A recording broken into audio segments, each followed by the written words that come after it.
feels younger. Yup. Went to Purdue. Yup. Plays for the Menominee. Chris Gill, Joey Wallace. Son of John. Yup, I got that. Nick Perrioli, Mike Sugamosto. Sugamosto. Sugamosto. And what's her name? Cassandra. Yeah. Okay. And what's her name? We want to shout it out. Oh, Jimmy Morgan.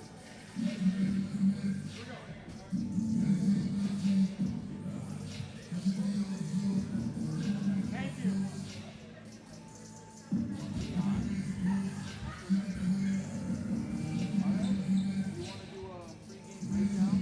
Yeah, but not with 13 minutes. Oh, I didn't know if you pressed that. You got on the mic.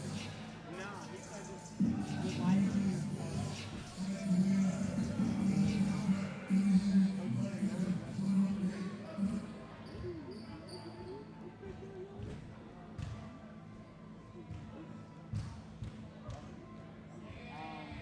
Let's go Kenny Collins, Will McNeil, Aaron Baker, John Milligan, Tony Carter,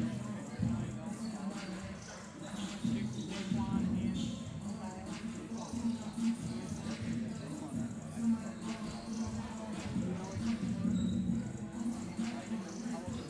Daquan Antoine, Darius Leonard, Cam Ford, Shaq Van, Tyrell Tate, Bob, Matt McKinnon, Mitch Jefferson,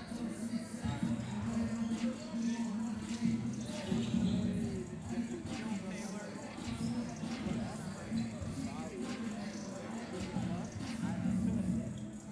I guess we don't mention it.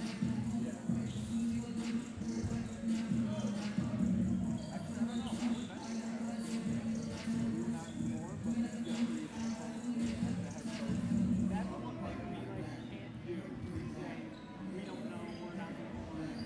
Because at the professional level, you'll never hear that. Right. They just won't talk about it.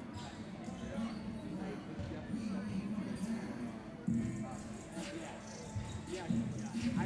Let's make sure we don't say anything like we're not informed or anything. Yeah. And let's make sure to keep it pretty positive.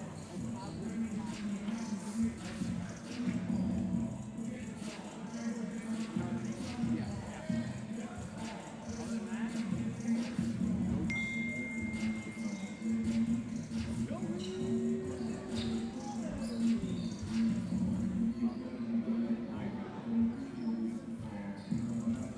Alright, what we thinking? $5 we go on for a couple minutes? yeah. 5-0.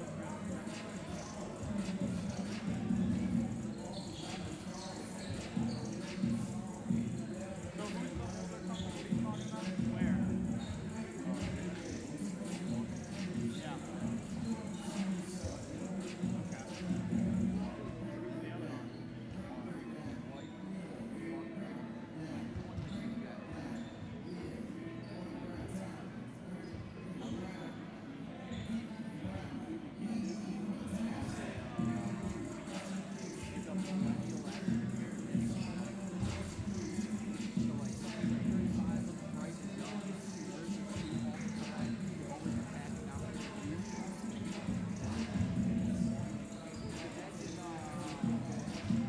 Like Mike.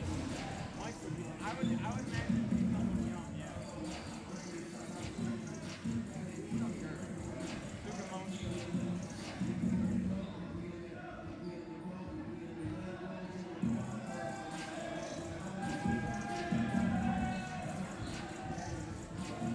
Excited to watch that.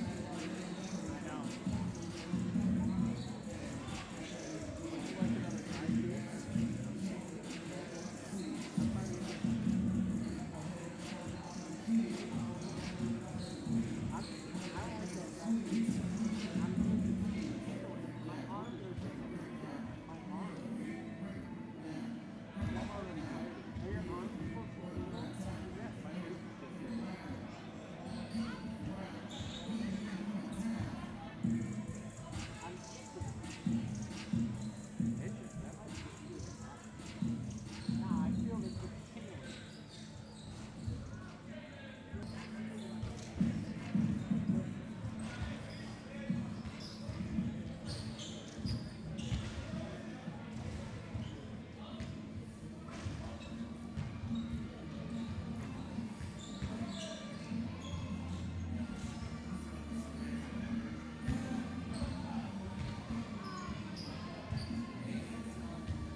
guys want you guys showing? Yeah.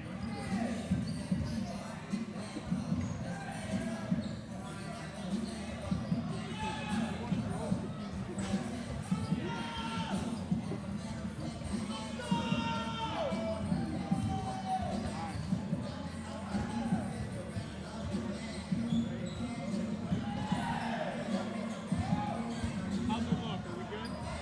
Look up.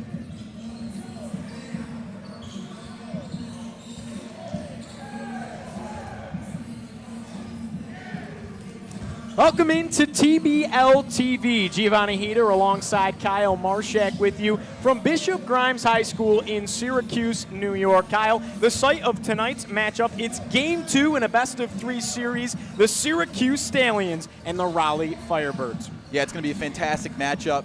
Gio, our first time in the booth in a while together. You and I have had quite a career at Cicero North Syracuse High School. Moving on to professional basketball, what a game we have in front of us, am I right? Packed stadium here at Tony Smirelli Court and two red-hot teams facing off. The level of basketball is just through the roof. I mean, you have Division I talent. You have guys that have tested the waters in the National Basketball Association as well as the G League and the Developmental League.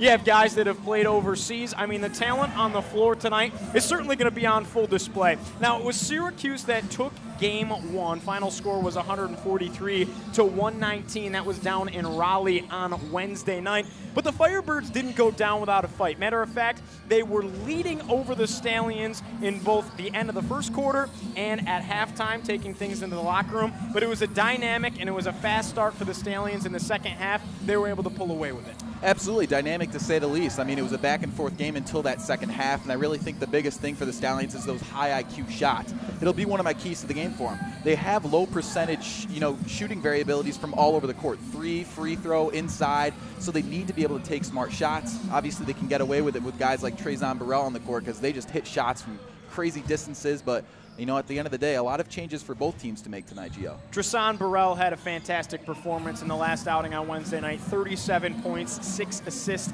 17 rebounds, 6 steals. He was 48% from the floor, 40% from beyond the arc. He was just simply the best player on the court on Wednesday night.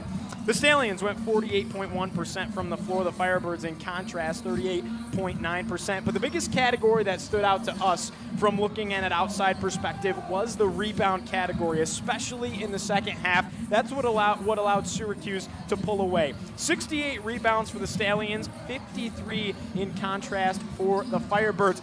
If Raleigh wants to be in this game and hang tight for 4 full quarters with Syracuse, they got to rebound the basketball, Kyle. Absolutely, and you mentioned it with Trezon Burrell on the court for the Stallions. I think that's going to be the biggest thing outside of rebounds for them. They have to meet that guy at half court. He's just a bucket. I don't care what league you're in. If you're dropping 37 points, you're legit, Gio. Absolutely. Well, it should be a fun one tonight here from Bishop Grimes High School in Syracuse, New York. It's the Stallions from Syracuse. It's the Firebirds from Raleigh. It's next on TBL TV.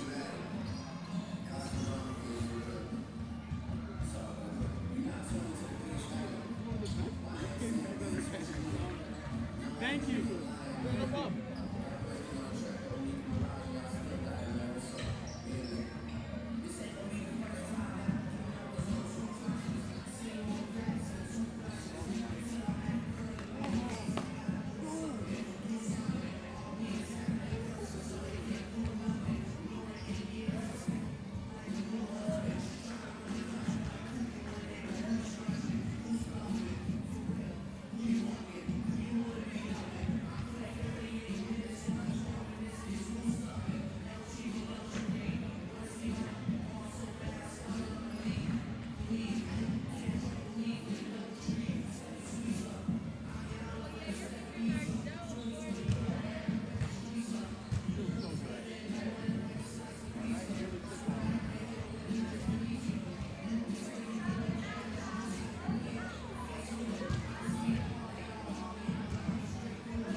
You guys ever been to a game yet? No. This is the first one? Yeah.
Stallion fans, please wish Stallion owner and general manager Michael Sugamosto a very happy birthday. Wait, today's his birthday? All right, the housekeeping is done. At this time, we ask that you rise. Gentlemen, remove your hats. Direct your attention to our flag as we honor America with the singing of the national anthem, sung tonight by sisters Sydney and Gabrielle Muir.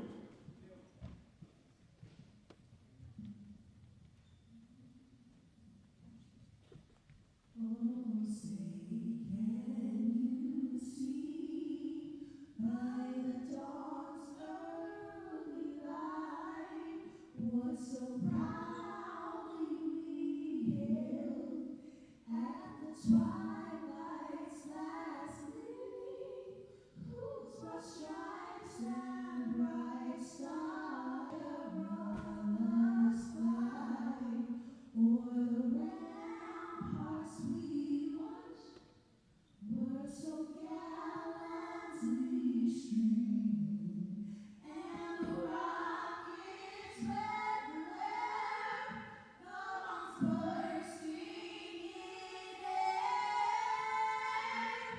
gave proof through the night that our flag was still there. Oh, say does that star-spangled banner yet wave o'er the land of the free and the home of the brave?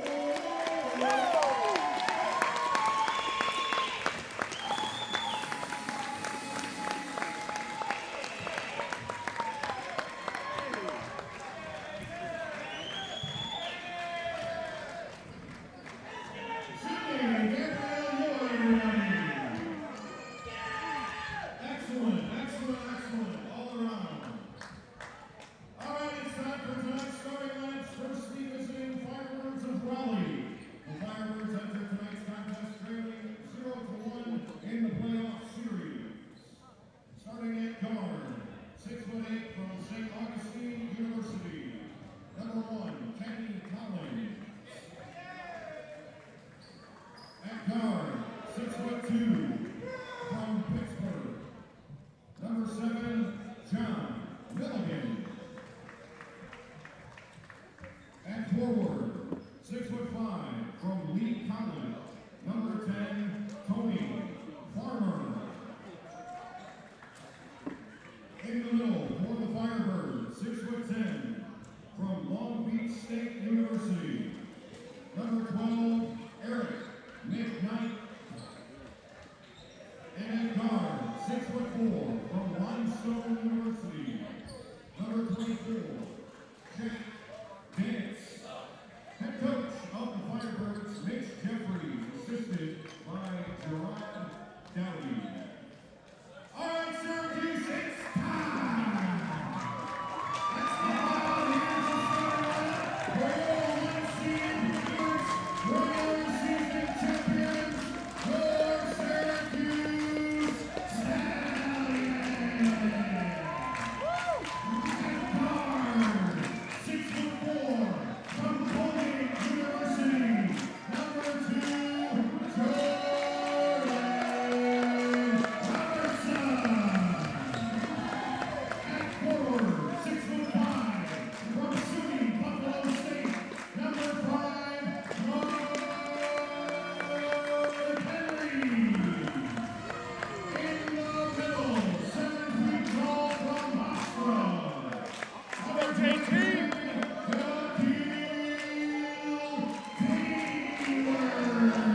Head coach of the Syracuse Stallions, Nick Perrioli, assisted by Camille Murphy, Matt Jacob, and Brandon Carruthers.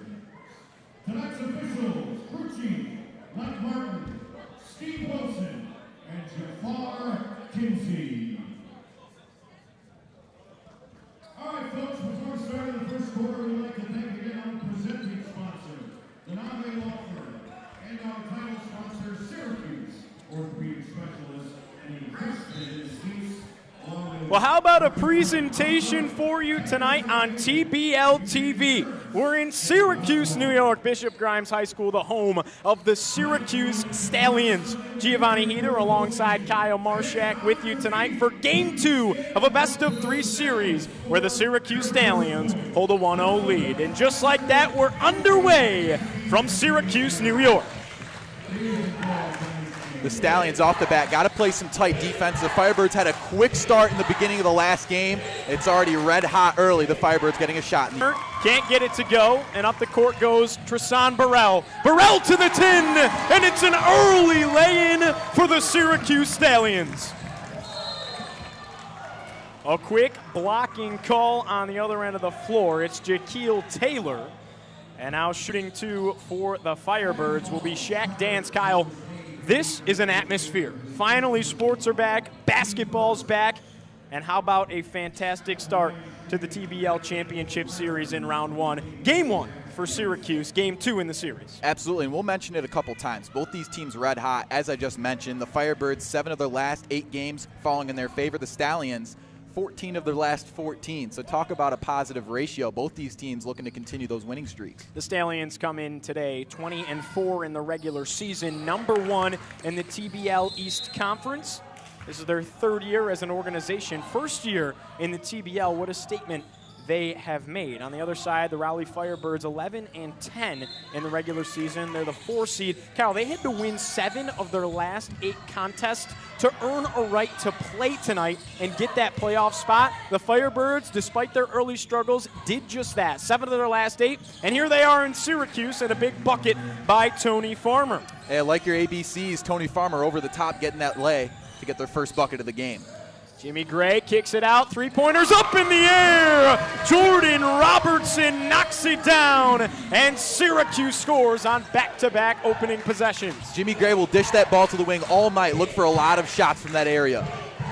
Farmer doing work, pulls up, right elbow, airballs it. Mike Henry pulls down the rebound, and here comes the Stallions up the floor. Henry kicks it out. Burrell thought about a 3, and now he'll pull it away. Here's Burrell, crossover dribble, kick to the right side, Gray wants 3, off the left side of the rim, no good. And the Firebirds charge up the court, ball's tipped away, Jacquil Taylor the steal. Burrell behind the back dribble, corner 3 for Robertson, count it, nothing but net. And Jordan Robertson is 2 for 2 early on. 2 for 2, talk about a hot start. Robertson's gonna sit in that corner all night. Kenny Collins.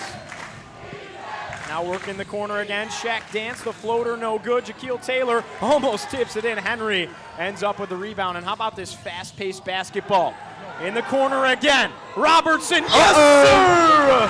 Jordan Robertson, 3 for 3 early on tonight from downtown. Are we even a minute into this ball game? Robertson looking red hot. Talk about a start from the young fella.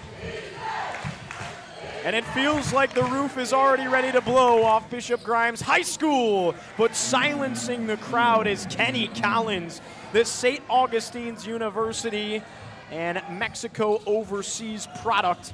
Drills one for the Firebirds. They needed that. Taylor on the inside, and the Stallions respond. Jacquil Taylor, 7 foot, 245. He's going to be working on the inside all night. One of the biggest men in the court.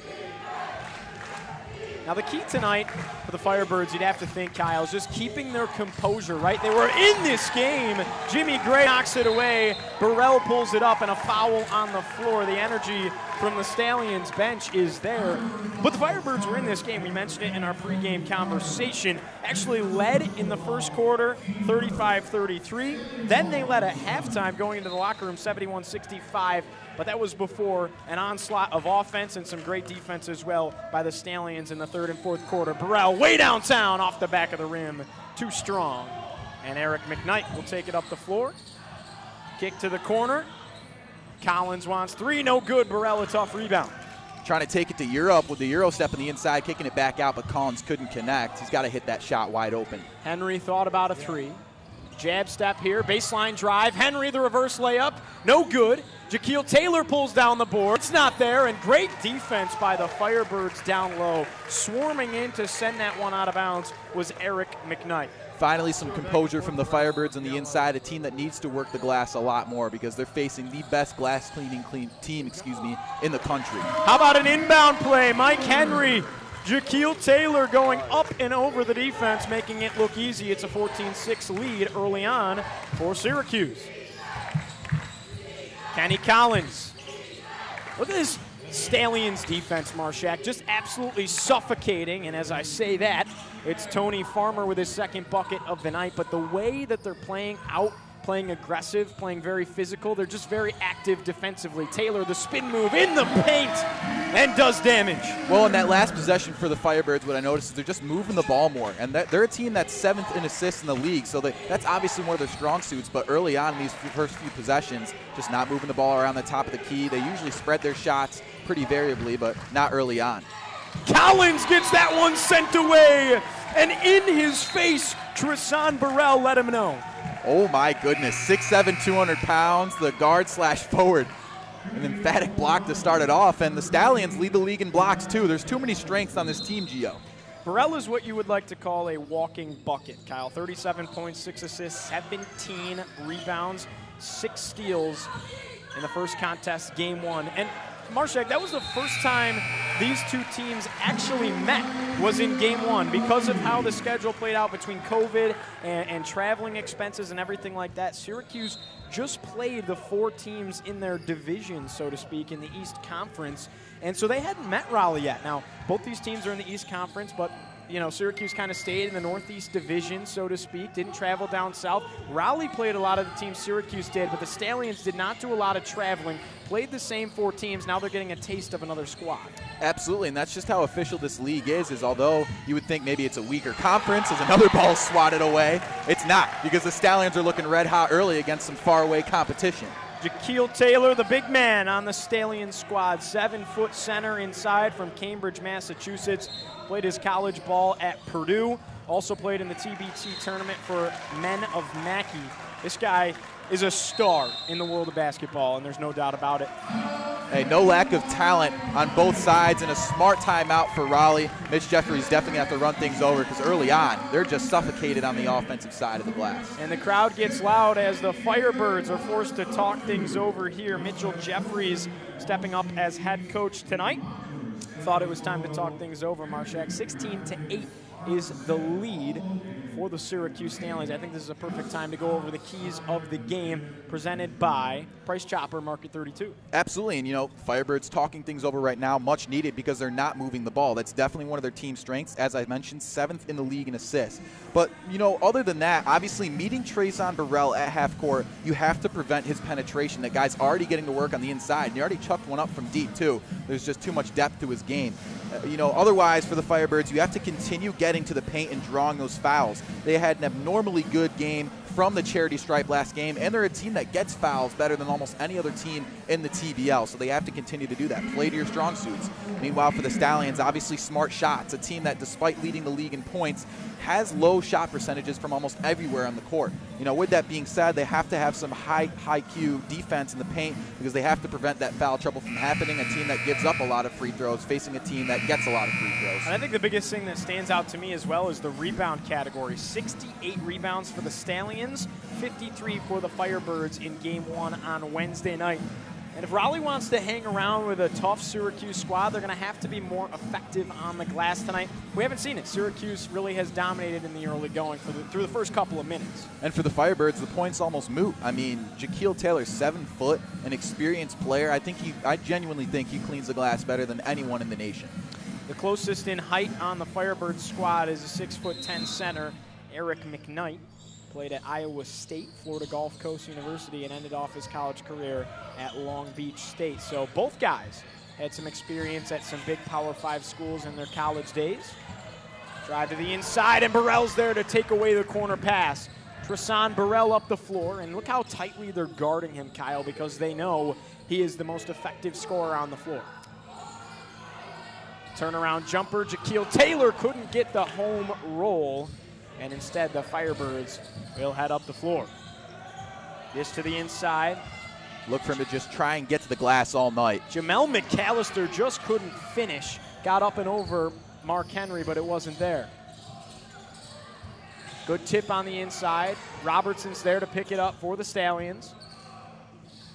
Jimmy Gray III, crossover dribble, pulls up, fadeaway 3, and they missed it all. Out of bounds, it will sail, will go the other way, and the Firebirds will take over possession. Maybe not the shot that the Stallions were looking for there, but a little bit of a heat check out of Jimmy Gray III. And again, one of my price chopper keys to the game, you need to have smart shots. No reason to chuck one up, in a step back move from the top of the key that early into the shot clock. And this triple is knocked down. Shaq Dance silencing the crowd as the defense chants started to commence. Dance was there to say absolutely not. 16-11, the Firebirds starting to claw their way back a little bit, but the Stallions opened it up early. Mike Henry in the corner, lets one fly. Yes, sir, nothing but net. Mike Henry's going to sit in that corner all night. They like to use those wings. 6'5", 245 pounds. He has some size to him. A guy who can work both on the inside and on the wing. Up the floor again. It's Burrell to Mike Henry, and he elects to pull it out, slow things down. Henry again from the corner, and he got it. Mike Henry, the Argentina and SUNY Buffalo State product, is on fire on the last couple of possessions. If there's anyone you don't want to get hot, it's Mike Henry. And another bucket just when you think the Stallions have that statement to start to stretch the lead. The Raleigh Firebirds are there to kind of silence this crowd and regain a little bit of momentum. A foul on the floor, and we'll head the other way. Called an offensive foul against Tristan Burrell. A charge is called, and a good effort by the Firebirds to soak that one. Tough call, but you have to throw it in the Firebirds' favor. Tristan Burrell not afraid to just go straight to the rack, and that's his game. He's not afraid to chuck shots from deep, but mainly a guy who just has supreme athleticism for a 6'7" frame. You're going to find him just attacking the rim all night. John Milligan up the floor for the Firebirds. Tightly guarded here by Jimmy Gray III. And the defense chants start once again. Kenny Collins, kick out to the corner, three-pointers in the air. Milligan couldn't strike. And we will get a loose ball foul on the floor before the shot. We'll stay on this end. And the foul is going to go against Mo Taylor Jr., brother of Jacquil Taylor, older brother, matter of fact. Despite being the smaller one, Gio, 6'7" to 7 foot, kind of a large difference. Definitely enough for me if I were Jacquil to pick on him a little bit, but that's besides the point. Tony Farmer, Gray tightly guarding. Kick to the corner again, late in the shot clock, but John Milligan is there to save the day. Count it, and it's a 2-point bucket. Milligan, one of those Power 5 guys, graduated in 2018 from Pittsburgh, so he knows high competition and getting clutch shots. Mo Taylor on the other end, the finger roll up and in, and back and forth we go. High-paced TBL basketball on TBL TV. Doesn't get any better than this. Good display of ball movement from the Firebirds here. And great defense from the Stallions as well. Getting his own miss was Tony Farmer. Puts it up and in. Averages 19.9 points per game. Played overseas, played at Lee College as well. 80% from the free throw line, 10.9 rebounds a game. He's averaging a double-double. I mean, just a dependable player and one of the best in the Eastern Conference. Absolutely. I mean, if you're averaging nearly 11 rebounds, you're going to pick up a lot of your own shots, especially a guy with that size. He's working on the inside a lot. Tristan Burrell has a couple of early buckets, but hasn't necessarily been that dynamite stick we expected coming in. Mo Taylor got his shot rejected, and a rebound for the Firebirds. Shaq Dance had to fight for that one. Up the floor we go, and another bucket for Raleigh. Jamel McAllister. Another display of supreme ball movement from the Firebirds, one of the best assist-leading teams in the nation, along with the Stallions. But as long as they keep moving the ball, they'll find themselves at the rack. Jimmy Gray in the corner, crossover dribble, fadeaway two, too strong.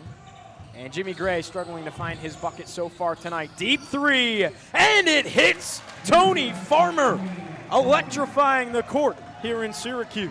Farmer almost nearly halfway to his usual point total, and we're only a few minutes into this matchup. Tristan Burrell trying to do the same.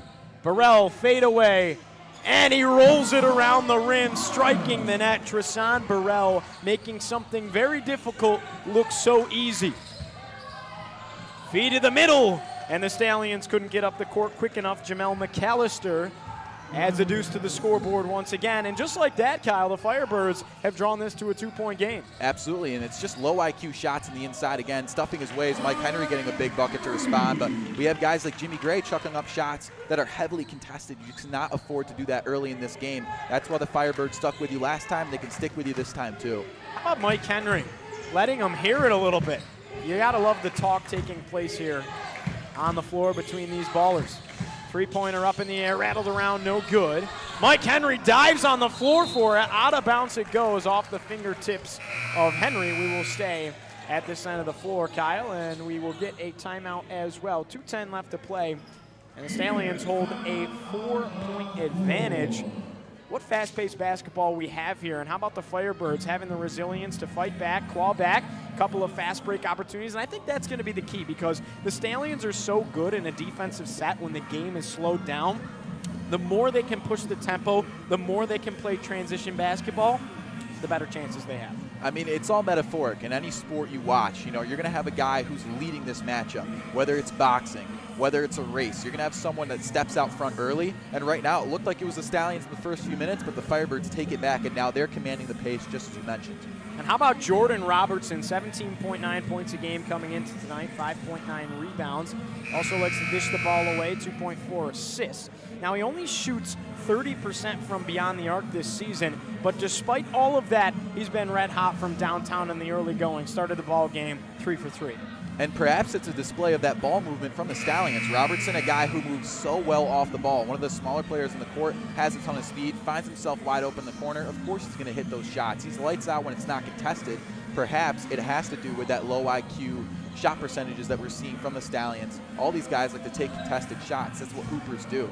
But at the end of the day, you need to move the ball enough to have a guy who's moving off the ball to create those easy shots. Head coach Nick Perrioli certainly has to be pleased with how his squad has started this ball game. And on the other side, Mitchell Jeffries certainly giving his team the words of encouragement to claw their way back. 2 minutes to go, quarter number one. You're watching TBL TV from Syracuse, New York. And a shot clock violation.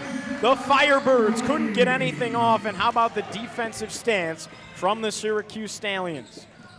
I mean, the length and defensive presence in the Stallion squad. Obviously a lot bigger of a team. We have Jacquil Taylor, the 7-footer, the only 7-footer on the court tonight. They are first in blocks for a reason. They have a defensive presence. Great defensive play to swat that one out of bounds by Daquan Antoine. And checking into the game for Syracuse is John Ivey, the 6'2 guard out of Rochester, New York. SUNYAC Rookie of the Year in 2010, 2011 at SUNY Brockport, also in the 1,000-point club there. So certainly a local college basketball hero here in Central New York. Tristan Burrell, oh my goodness. The athleticism on full display as Burrell gets 2 points just like that. Oh my goodness, get out the rye bread, put some jelly on that. Jeez.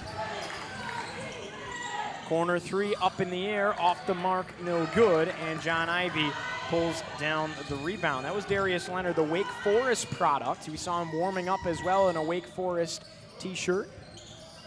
Gotta rep your beginnings. And here's Mo Taylor. The hook shot off the mark, no good. Elijah Minnie pulled down the rebound, but they'll say it was a foul on the floor beforehand. And we're also getting our first taste of what Elijah Minnie has to offer here. He was a recent pickup for this squad, Kyle. Elijah Minnie has so far for the Stallions only played 3 games. This is his 4th now. And right at the signing deadline, they picked him up, played his college ball at Eastern Michigan. Certainly a very talented player and a great addition for the Syracuse Stallions. Mike Sugamosto, the general manager, couldn't be more happy with Elijah Minnie's performance and what he's added to this team. Absolutely. I mean, Minnie with that Swiss League experience, once you go overseas, you have a new, dimension to your game. You come back a new player, and it's certainly a fresh style coming onto this court against a lot of these American guys. Also checking in is Chris Gilks for the Syracuse Stallions. So the only starter left on the floor right now for Syracuse is Tristan Burrell, as we are under a minute to go. John Ivey lets one fly, missed it all, but there to scoop it up was none other than Mo Taylor. Again, those low IQ shots. I mean, a great job of cleaning the glass. The Stallions will do that all night, but you cannot just chuck up shots that early into the shot clock, especially from that deep.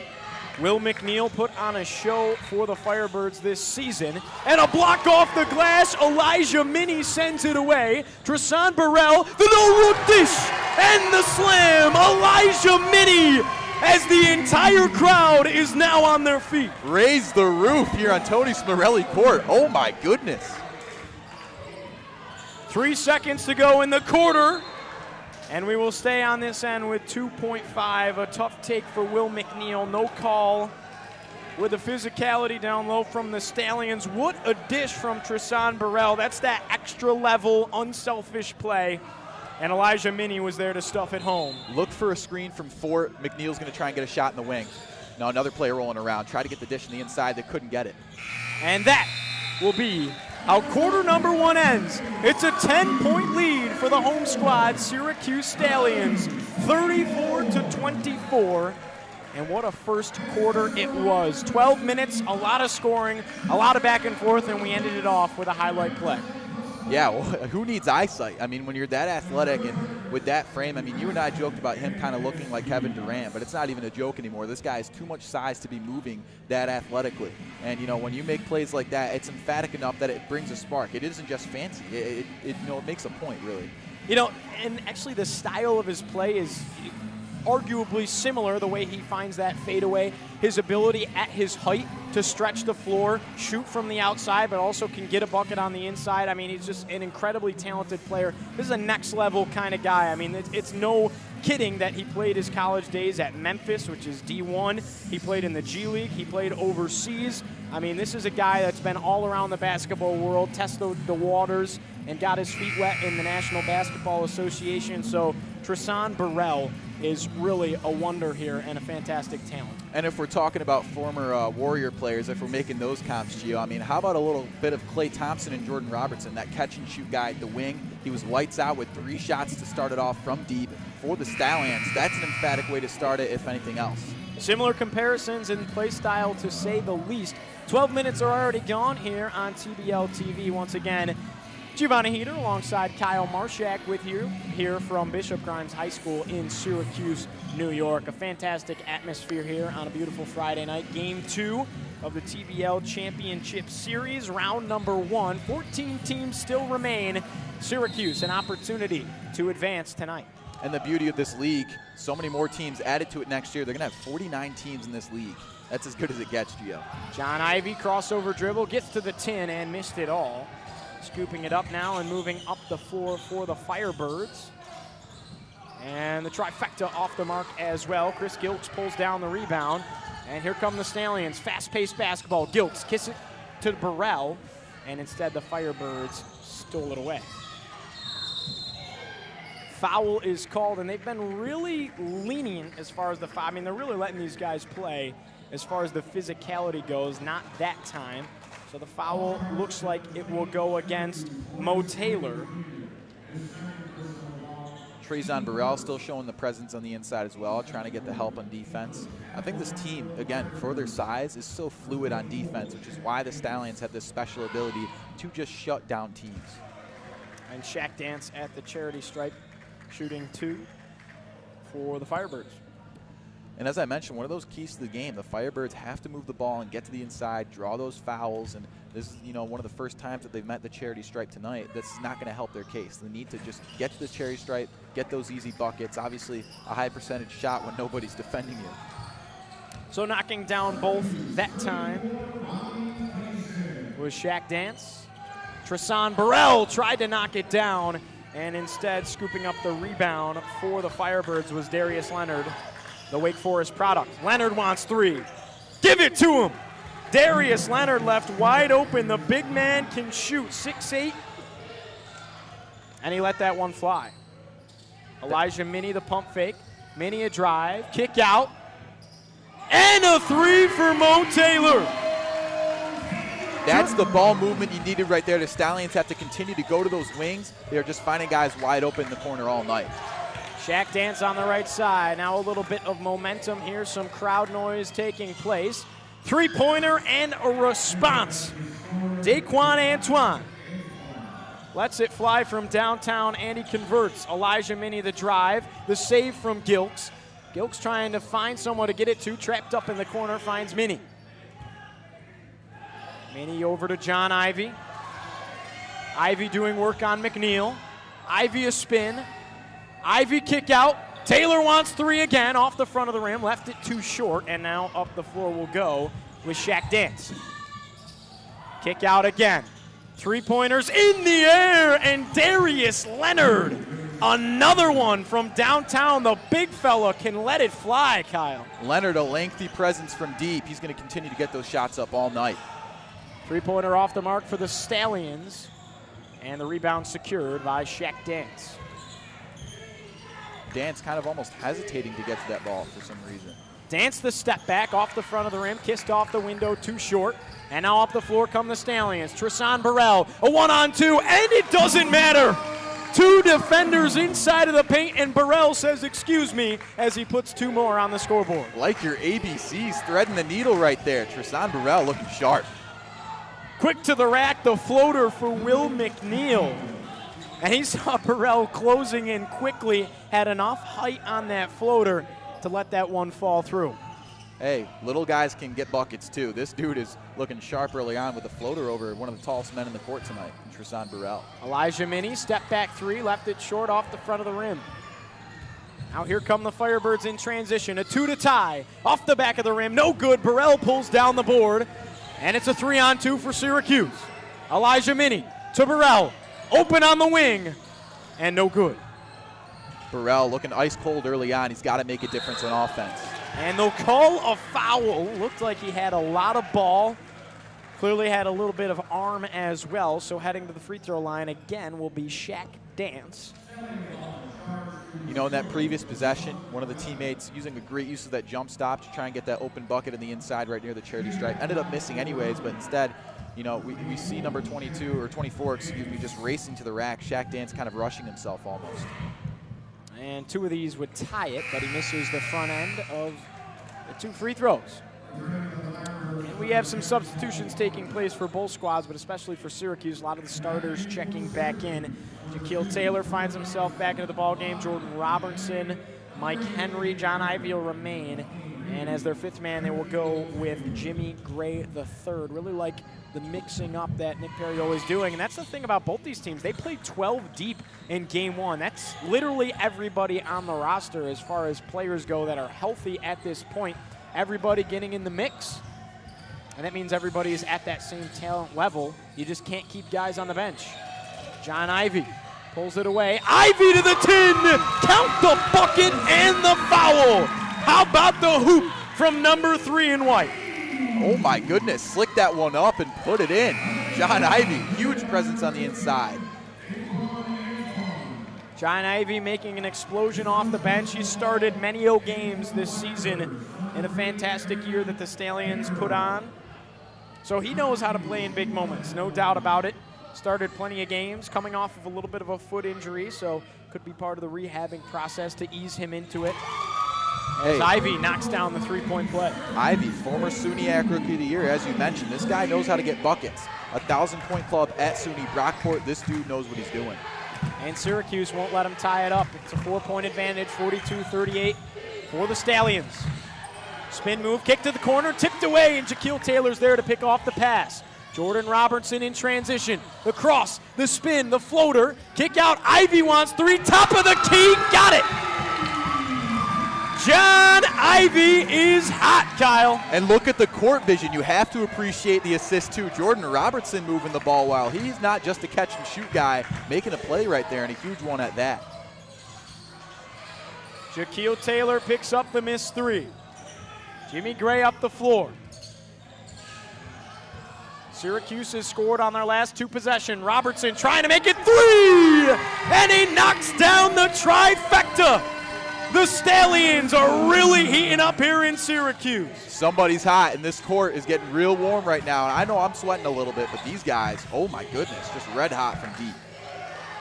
Tony Farmer just to the left side as the crowd is certainly juvenated in this ball game right now.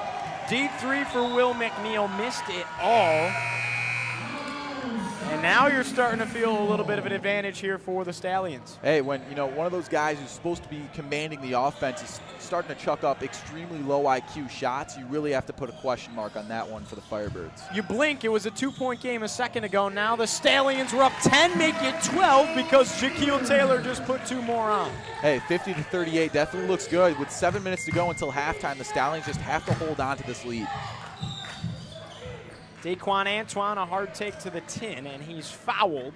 So he'll shoot two from the charity stripe. Jacquil Taylor, the guilty party, he's got a couple of fouls so far tonight, and it's a 50-38 lead for Syracuse, as now we can settle back in once more. 6:55 left to go here in quarter number two. And just when Syracuse starts to pull away, though, the Firebirds have been there with a response all night. We'll see if they do so here. Antoine trying to convert from the charity stripe, knocks down the front end. Antoine nearly 85% from the free throw line, a guy who definitely, alongside all of his teammates really, because they're so good at getting to the charity stripe, tries to draw those fouls because he's so efficient from it. Yeah, Antoine, a really effective player. Last game, in game number one, had 9 points, 3 assists, 4 rebounds, 3 steals, played at Nichols College. So really just a guy off the bench that is a contributor and a big role player for this Firebird squad. That's the one thing about this team that I really like out of Raleigh, Kyle, is there's not one star. Everybody plays a role. Everybody's kind of a role player, and they do it collectively. That's how they've won 7 of their last 8. It really took chemistry at that point to make something like that happen. They had to avenge a lot of previous losses to get there. They were able to take care of business. That in itself is a fantastic accomplishment, but business not done. Mike Henry, spin move, trying to get to the tin, and a foul is called. That was a little bit of a tic-tac foul, called it late as well. Nonetheless, Mike Henry is going to head to the line for 2. Absolutely, and as you mentioned with the Firebirds, you need to have a cohesive, contingent in order to find your way, back into the playoffs. A team, as you mentioned, that was way out of it, but putting together 7 wins in the last 8 games to clinch that, 5 seed spot is massive, to say the least. And a timeout on the floor as both teams will head to their collective sidelines. What do you think head coach Nick Perrioli is saying right now to his squad? You're up 10, we're just up 12. You don't want to get conservative here, because if the Firebirds can go on a little run before halftime, I mean, that's just what they need to get back into this game. And it's kind of like the sport of soccer, Kyle, right? Where like the end of the half and the beginning of the half are the most important couple of minutes, right? It's how you start and it's how you finish. Well, if the Stallions want to go on with a strong finish here, they can add up another 10 points right now, but the Firebirds have to come up with a response as well. So what do you think head coach Nick Perrioli is saying to his team? Gio, I love that soccer comp. It's how you finish off this first half. If you score a goal but a team ends up responding in the last few minutes, they still ended up responding, right? And so with 6:40 to go, I think you're absolutely right. Perrioli's kind of, rein this squad in, coach of the year. He knows how to do that. He's got to rein them in and make sure that their defense is tight in these last few minutes, get the bucket, and get into their positioning down court and meet those guys at half court. It has to be a cohesive contingent on the inside, because that's what the Firebirds want to do. They want to get to the inside, draw those fouls. They need to be clean on defense. High IQ stuff in the paint. And now the Firebirds obviously missing head coach Bob McKinnon, who is fantastically accomplished in his own right, and a matter of fact, coached Tristan Burrell with the Texas Legends in the NBA G League. But what do you think head coach Mitchell Jeffries is saying right now to this Firebirds squad? 6:40 left, plenty of time to play, only down 10, but right now is kind of when you have to punch one back once more. Yeah, I mean, simply put, Mitch Jeffrey's got to make sure the squad is pushing the pace, and that's what he's got to tell them. You know, Will McNeil and company all have speed. Get the ball up court and get to the rack. Force them to make plays. If they're not, if they get comfortable, they get down court and get to settle down, you already lost the possession because this is one of the best defenses in the nation. Well, Mike Henry at the free throw line for Syracuse, former West Genesee grad, so a local guy, played at Buffalo State in the SUNYAC, and now makes an appearance for the Stallions. He's been on the squad for a couple of years. He was an all-SUNYAC second-team player in both 2016 and 2017. So a good college baller, now making a move at the professional level. Henry knocks down both. Incredibly efficient. He's 75.9% from the free throw line, and he made those two look easy, and that's what you want. You want a guy that's dependable as your big down low. Three-pointer way off the mark. Offensive rebound down low, and putting it up and in was Tony Farmer. The Firebirds needed that. It's a 10-point ball game once again. And that's exactly what they needed. You know, Mitch Jeffrey needed that for his squad. Just push the ball up court and have a strong defensive presence as they get that steal. Here's a steal. Offensive push up the floor. Big physical play down low. Taylor sent it away. Corner three, wide open. Off the rim, no good, but the putback slam for Eric McKnight. Hey, when you play at a Power 5, you have to learn how to use your size in the paint, and that's a good display of it right there. Jacquil Taylor and McKnight's going to be a great matchup all night. Taylor tried to get that fadeaway instead of going at him. Taylor's got the size advantage. Three-pointer from the top, off the mark for Farmer. And Jimmy Gray will head up the floor for Syracuse. Gray to Henry. Henry with a size advantage right now, a little bit of a mismatch. Henry trying to exploit. Henry the spin. Henry the fade. And Mike Henry knocks it down. Kyle, when you have a size advantage like that, you got to exploit the mismatch as Taylor sends it away, but a foul is called. And you see the reaction from the Stallions. Like I said, a cohesive group. And after that shot, in case you didn't see it, Henry putting the hand down, calling his competition little. Gee, I don't know about you, but this is a professional league. Things might get a little chippy tonight. Referees Steve Wilson, Jafar Kinsley, and crew chief Mike Martin really kind of let them play throughout, but now we're starting to get a little bit nitpicky, calling some more fouls. But especially at the beginning of the game, they really did let them play and set the tone that this is going to be a physical basketball game. You know, gone is the regular season. This is TBL playoff basketball, Kyle. It's going to be a physical matchup. I think these teams want it, you know, but at the end of the day, both these teams are extremely talented. Who wants it more? You know, I remark that in almost every sport. The other night I was watching a UFC fight and two former champions going at it, and whoever wanted it more won it. And that's exactly what I thought. These two teams want it bad, but the Stallions looking like they want it just a little bit more early on. Well, the Stallions currently hold a 9-point lead. Robertson makes his own shot, and it goes off the top of the backboard, called out of bounds. We'll head the other way, and you see Nick Perrioli with a little bit of frustration there, maybe forcing things. That was a little early in the shot clock. As we'll head down the floor, Will McNeil for the Firebirds, and the defense chance start once again. Here's Farmer. Farmer, the baseline drive, and stuffs it in. The Firebirds not going away quietly to close out half number one. Tristan Burrell, top of the key. Tightly guarded here. Burrell with a crossover. Burrell with a drive, and a foul is called. Tristan Burrell will head to the free throw line for two, and you can't ask for better defense from the 6'3" guard Aaron Baker for the Firebirds. You know, Tristan Burrell with G League experience, using a great display of just finding that fine balance of forcing the ball too much and just trying to get to the rack. And he used a great display of that right there in order to draw the foul, a huge one at that. Here's Burrell from the charity stripe and misses the front end.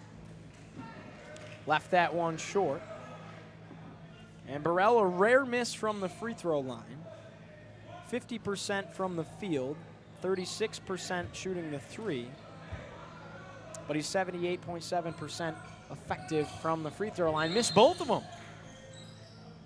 And a foul is called quickly on McKnight as he was just trying to pull down the rebound. Kind of an unlucky one there, back-to-back fouls. And now Syracuse will inbound. You know, it's a disciplined squad here in Syracuse. Nick Perrioli really reins in his guys. It's not often you're going to see 2 free throws missed in a row. Perrioli was a former player in the inaugural season for the Syracuse Stallions in the ABA. And after 1 year, decided to coach the squad instead. Jimmy Gray behind the back dribble, tries to get to the tin, and a good defense for the Firebirds. Foul is called. Slipping up was Will McNeil, and it looks like it's going to go against Tristan Burrell. Burrell nearly a foot taller than the competition he just stepped over. I mean, just a great display of the variability on this court. That's what happens when you have smaller guys. You know, they're going to be diving for balls, and I'm really liking McNeil's game early on.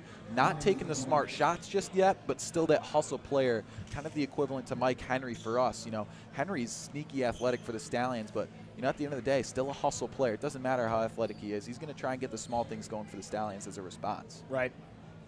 Now at the free throw line, Will McNeil will shoot a pair. 78.4% from the charity stripe, and misses it short. Kyle, it must be something with the rims here at BG High School, because a lot of shots have been missed short from the free throw line.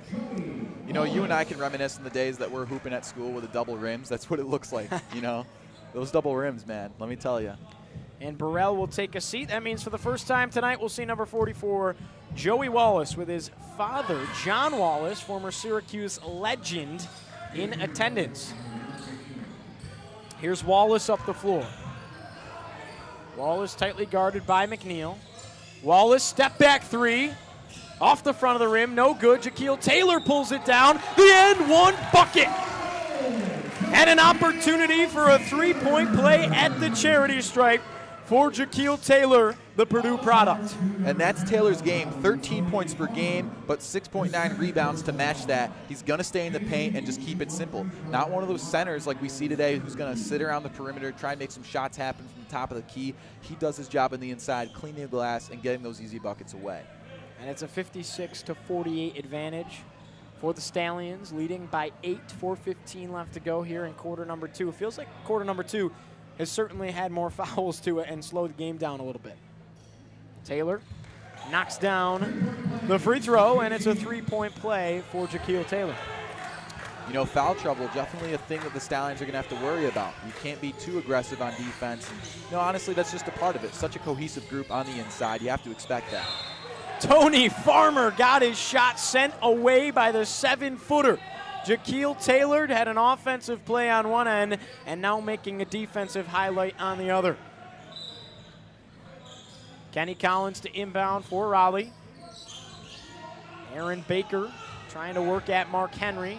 A switch defensively. And the man defense is suffocating. 3-point no good. Joey Wallace with a good hand in the face of McNeil.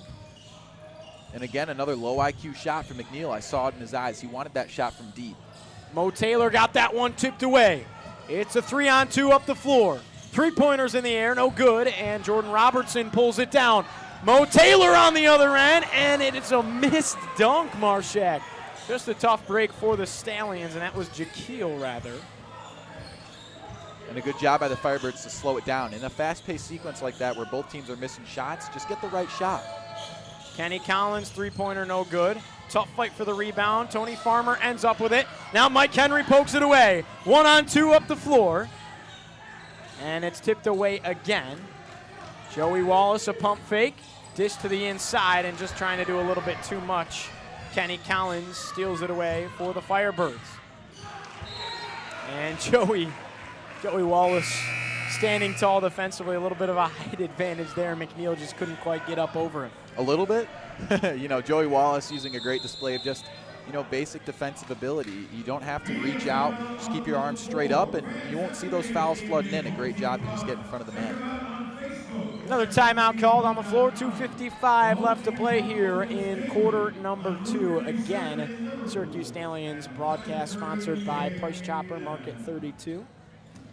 And thank you so much again for tuning in on TBL TV for this fantastic tournament that the TBL is putting on in the postseason, the TBL Championship Series. 14 teams come into it, Marshak. And it's interesting how it all plays out because there's not as many teams out in the West. There's 2 teams from the West Conference, 4 teams from the Central Conference, 4 teams from the Midwest Conference, and 4 teams out of the Eastern Conference. Now, the 1 seed in the East is none other than the Syracuse Stallions. The 2 seed is the Jacquils. And then at the 4 seed at the bottom, you have the Raleigh Firebirds. And, that's something we can talk about. With a possible 15th consecutive win from the Syracuse Stallions tonight, the Jamestown Jackals, that number 2 seed, they can meet them in the second round. And, man, how exciting that would be. That would be absolutely electric. I mean, they are rivals, plain and simple. They will go at it. There will be fireworks. They played just a couple of days ago. It was a 110-106 victory for the Syracuse Stallions. And it's interesting, though, Kyle, because the Stallions have only lost 4 games this entire year. 3 of them were at the hands of the Jamestown Jackals, most of them early on in the season. So the Stallions have avenged those losses. But those 2 go at it. They're extremely evenly matched. And that could be a fantastic series, best of 3, if that's how it comes. But, I mean, you still have Jamestown that has to take care of business in the current situation that they're in. And you also have Syracuse that has to take care of business against the Raleigh Firebirds as well. With only 24 games in the regular season, you're going to go a little stir-crazy playing so many of them against your crosstown rivals. Kick towards the top, Tony Farmer. Farmer with a drive. Farmer off the backboard, no good. Joey Wallace up the floor. Now Jordan Robertson. Robertson to the 10, and the finger roll up and in. Syracuse can score in so many ways. That's just some athletic awareness on the inside, rolling it around to your right hand and just flicking it in. A beautiful leg. Mike Henry sold out for that one. Didn't matter because Kenny Collins couldn't hit the deep 3. And Syracuse up by 11. Kick to the inside. Jacquil Taylor flicks it off the backboard and in. 61-48. This is how you want to end off the first half of play if you're Syracuse. Absolutely, and the future's looking bright. Like I said, smart shots. You have to take those high IQ shots for the Stallions, a team who has already some low shooting percentages. You just need to make the right plays and early on getting the right shots. And a foul is called on Joey Wallace. His face is disgusted. The man can't believe it.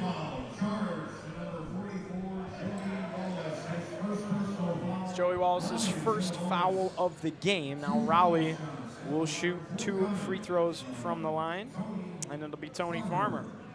And Farmer really has been the only answer for the Firebirds as far as someone you can really lean on. Again, a Lee College product, highly ranked out of high school, played overseas for a while. Undrafted in 2017, averages 19.9 a game, a double-double with 10.9 rebounds. He's 80% from the free throw line, 49% from the field. He's averaging 3.5 assists. Just a guy you can lean on. He's what I would say is their staple player right now. Absolutely. There's a ton of guys for both teams that you can turn to, which is why both these teams made it to the playoffs. They're such a cohesive group. Obviously, when you look at the Stallions, you have to give credit to Tristan Burrell, but what a supporting cast he has, and it has to be the same for McNeil and company for the Firebirds.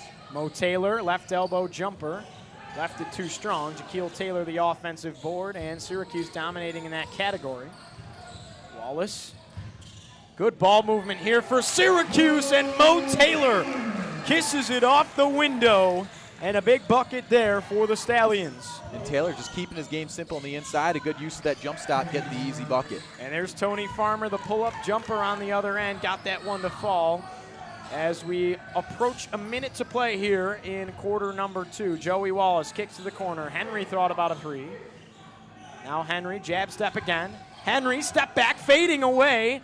Mike Henry nearly got that one. Jacquil Taylor able to clean up the mess and put 2 more on. And how about the patience from Jacquil Taylor, one of the best rebounders in the league, watching that ball play some pinball on the rim, just lets it come to his hands, and he gets the easy bucket. Kenny Collins silencing the crowd. Haven't said that in a while because the Firebirds certainly cooled off from downtown. Got that one to drop, making it a 10-point game once again. They needed it. That was a desperation heave. Joey Wallace with a laser. Found Mo Taylor. Taylor fades away. Couldn't get the bucket to go, and John Milligan pulls it down for Raleigh.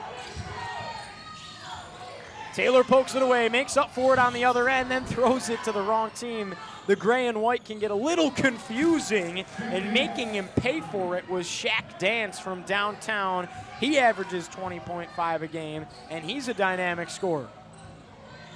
He's in fact the leading scorer for Raleigh, my bad. Hey, you saw Mike Henry wide open down the court. Maybe it wasn't a confusion in jerseys, although you're right. These uniforms, both slick, but very similar.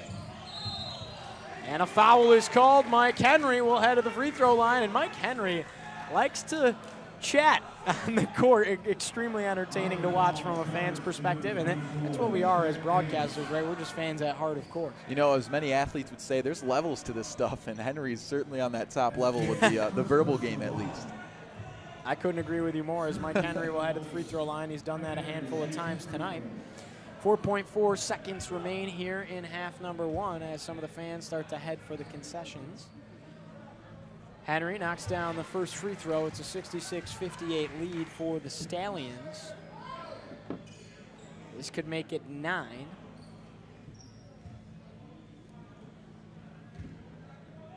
As everybody else down the court for both squads.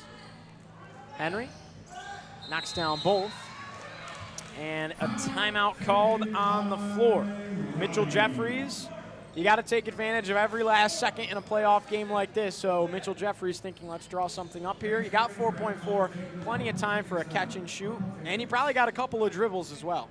Yeah, absolutely. 4.4 seconds. You and I hailing in Syracuse. Last time I saw 4.4 on a clock, it was Tyler Ennis getting a shot from deep. You're not wrong. So, you can get some guys who can heave shots from deep for sure. And honestly, if I were them, that's what I'm looking for. If you get a shot from deep to close out this half, it's absolutely showing the Stallions that you're still in it, bringing it back within reach, only with a few possessions to go. And all of a sudden, the game's tied back up when you enter the second half. So, I'd imagine perhaps a couple of screens off the ball, and then you just dish a ball off and get that catch and shoot. I can't imagine, more than a couple passes in this possession. But if I had to take a guess, shot in the dark, they're going to try and heave one from the corner. Shaq, it's interesting you bring up the Tyler Ennis shot. Syracuse held on to their undefeated season, #1 in the country, on the road at 25th ranked Pittsburgh. We're talking college basketball, and John Milligan was on that Pittsburgh team back in 2014 when Tyler Ennis of Syracuse broke the heart of every Pittsburgh fan out there. So just a little bit of a coincidence there. We'll see if there's some more basketball magic in the air tonight. The Firebirds really could use it right now. Down 9 at the hands of the Stallions, the #1 seed in the East. The circle of life, Gio, or should I say the sphere of life, if we're going to try to keep it metaphoric with the basketball references. You lost me. 4.4 on the clock as the referees will talk about it here, probably just sorting out exactly what they're looking for. And obviously a full court press out of Syracuse right now. They don't want to get anything easy. Joey Wallace guarding.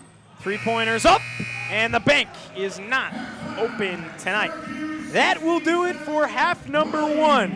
The Stallions lead it over the Firebirds 67-58. We've played 24 minutes. We got 24 minutes left to play. Kyle, we'll take a quick break here on TBL TV. We will be joined later on by the president of the league. It's 15-minute intermission here in Syracuse. Don't go anywhere. Once again, this is a production brought to you by Price Chopper Market 32, the Syracuse Stallions organization, and TBL TV. It's the championship series on TBL TV. The Stallions and the Firebirds, 67-58, your halftime score. 7, 4, 0, 5, 7, 9. 7, 4, 0, 5, 7, 9. Please report to center court.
Half court.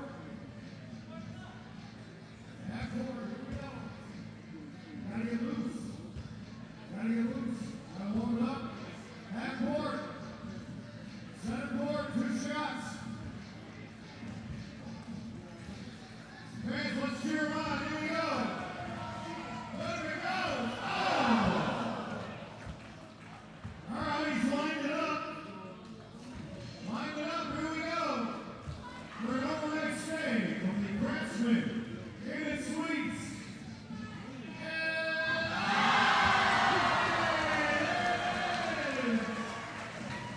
There it is.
Welcome back here on TBL TV. Giovanni Heater alongside Kyle Marshak with you.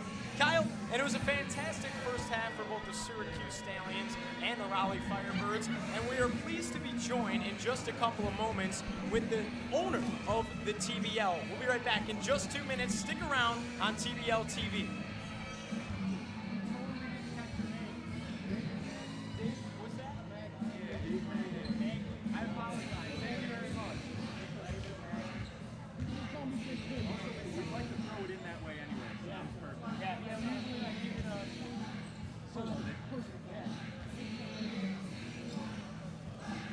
Where you got? Yeah, Virginia Tech University. Yeah. They live together too. Yeah.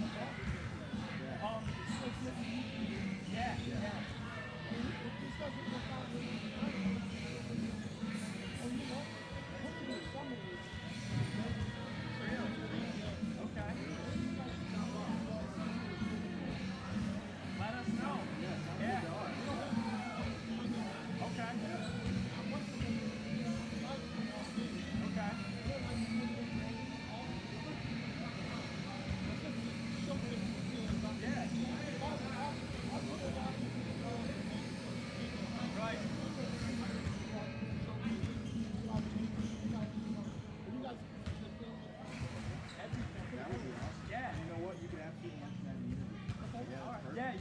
Okay, ready?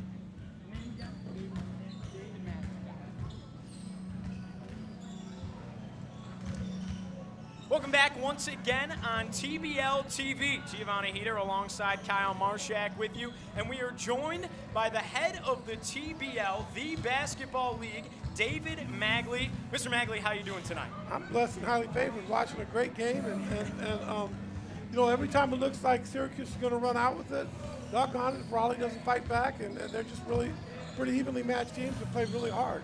Yeah, we've been saying the same thing all night. Just when you think the Stallions are going to pull away a little bit, the Raleigh Firebirds just have something left in them to give it back, and you blink, and next thing you know, it's back to a 2-point ball game. So we certainly have a treat tonight they had in to Syracuse. win 7 or 8 in a row to get to here. If they didn't close out the season strong, they wouldn't be in the playoffs. And you know, they fought hard to get there, and that's a testament to their coaches, their team market owner, and the kids themselves that really didn't give up on themselves. They worked hard. So you can't assume they're going to lay down for anybody. There's no doubt about it. They earned the right to be in this tournament right now. It's a 14-team series, but we just have to ask you, what is it like to sit here? You make the trip all the way to Syracuse to see an atmosphere like this, especially after the pandemic and everything like that. Basketball's back, sports are back, and this league is bigger than ever. Well, I think it's very encouraging to see our best numbers are happening right now. So Shreveport was averaging a couple hundred fans. They had over 500 last night.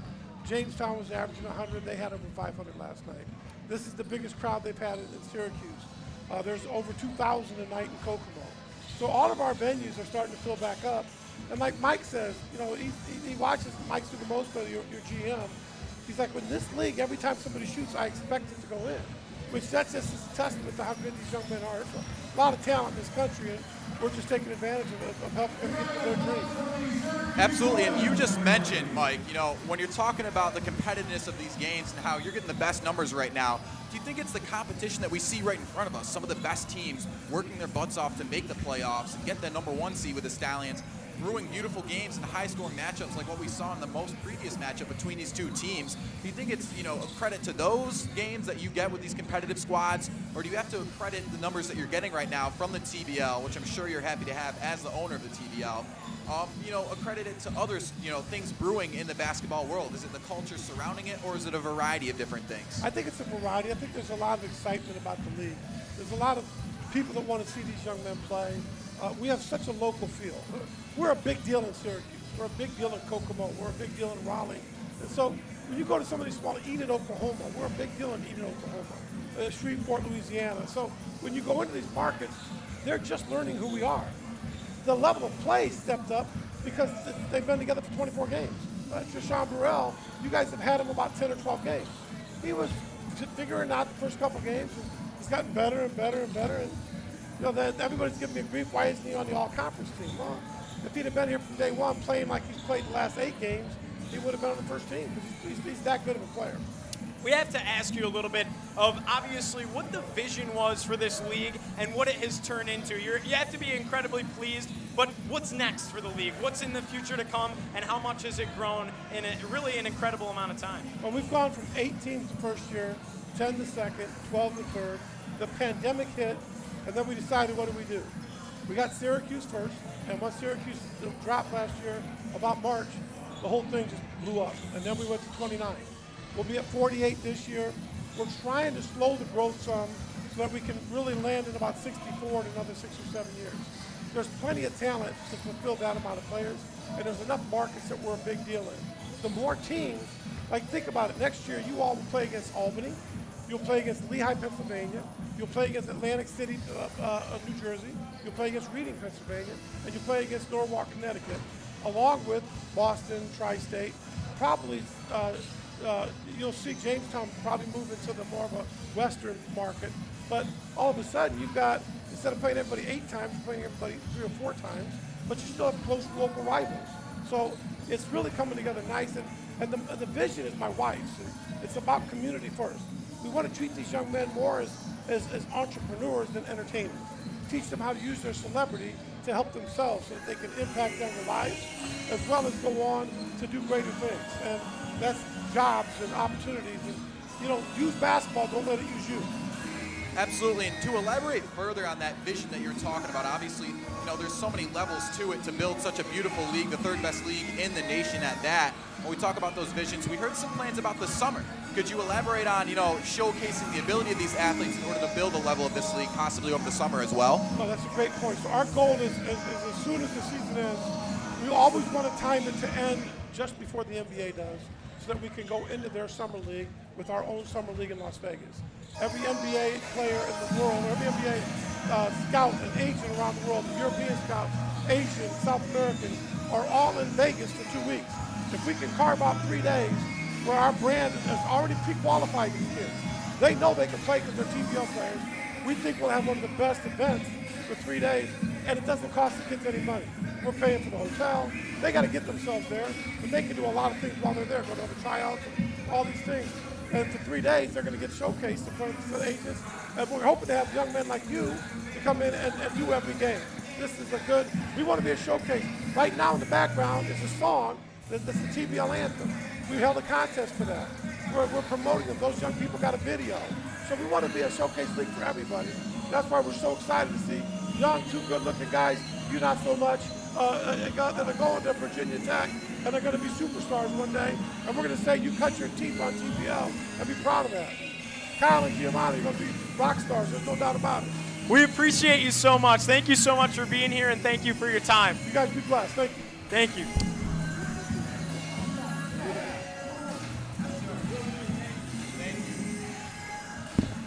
Again, David Magley, the owner and the president of the Basketball League. Fantastic interview there, fantastic insight, and it just goes to show how special this is, Kyle, what's brewing in this league, how it has exponentially grown, and how fantastic the basketball community has embraced it. I mean, just an incredible opportunity to sit down with him. Nicest guy, one of the nicest guys I've ever met, just met him 5 minutes ago, and certainly a blessing. And you know the phrase, if you build it, they will come. And here's all these hoopers. The United States of America, the basketball capital of the world. There's too many people out here who can hoop for them not to create an extra league for the pack of talent we have here in the States. And just like that, it's almost time for basketball once again. Kyle, you got to remember we still got 2 more quarters left, and we talked about it with Mr. Magley, but every time the Stallions start to pull away, the Firebirds have that response to keep themselves in the game. Mr. Magley said it, they earned the right to be here. They had to win 7 of their last 8 to get to this point, and they're not going to go down quietly. Nonetheless, Syracuse does hold a 9-point advantage, 67-58 is your score, with 24 minutes remaining. It's win or go home for the Firebirds, and it's Syracuse trying to advance to the next round. We'll take just a moment break here. This is the Stallions and the Firebirds on TBL TV.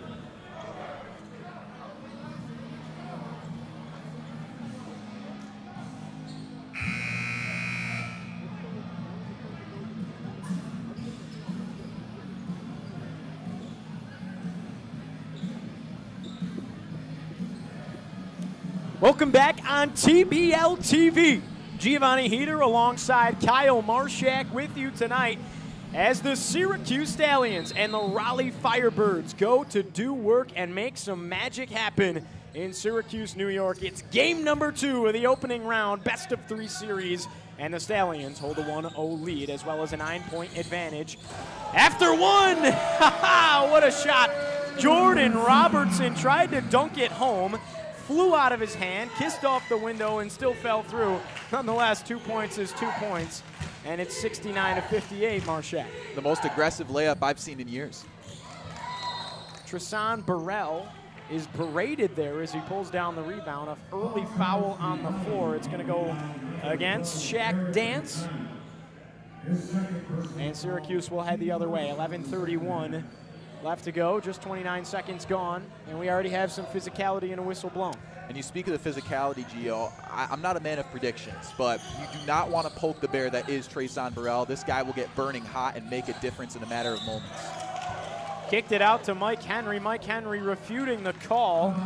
And you see there, Tony Farmer knocking the ball out of his hands. Those two have really been going at it vocally all night. And you have to expect that. Both these guys want it bad, but again, it's a battle of, attrition. Who wants it more?